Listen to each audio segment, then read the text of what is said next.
មានបងប្អូនខ្លះលួចក្រាស់គេលួចស្រឡាញ់គេតែអត់ហ៊ានប្រាប់គេទេព្រោះដោយសារអាចថាគីឡូខ្លួនឯងមិនតាន់ដល់អាចថាថ្មីពេកឬក៏ពេលខ្លះសារភាពទៅគេមិនទទួលលាក់នឹងលាក់ប៉ុន្តែអាលួចក្រាស់គេហ្នឹងទីមួយមើលឃើញតែគេសំខាន់មើលឃើញតែគេស្អាតមើលឃើញតែគេលយមើលឃើញតែគេប្រកែអ្នកខ្លះមើលឃើញតែគេសង្ហាអ្នកខ្លះមើលឃើញគេស្អាតស្រស់សោភាតែអ្នកខ្លះទៀតមើលឃើញដោយសារគេមានក៏លួចក្រាស់គេដែរអ្នកខ្លះលួចក្រាស់គេអត់ប្រាប់គេទេប៉ុន្តែហួងហែងណាចំណែនប្រច័នគេក៏មានដែរទាំង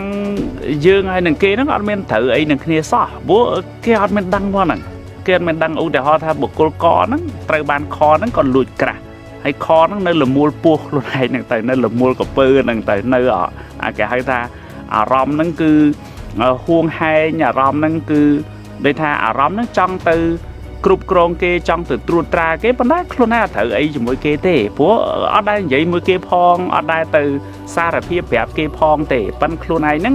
ឃើញគេនៅណាណោពេលខ្លះឃើញគេថតរូបហ្នឹងញឹមម្នាក់ឯងទៅប៉ុន្តែឃើញគេនិយាយជាមួយនឹងអ្នកណាម្នាក់ផ្សេងទៀតអញ្ចឹងទៅដូចជាមានអារម្មណ៍ដូចជាមិនដឹងនៅក្នុងចិត្តហ្នឹងអាហ្នឹងបើយើងនិយាយទៅវាក្រាស់ម្នាក់ឯងបាទហើយវាខុស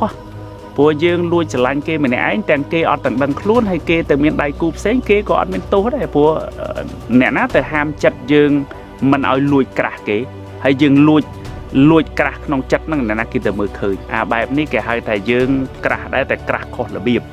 បាទក្រាស់ក្នុងផ្លូវខុសក្នុងន័យត្រង់ថាយើងក្រាស់គេហើយយើងគិត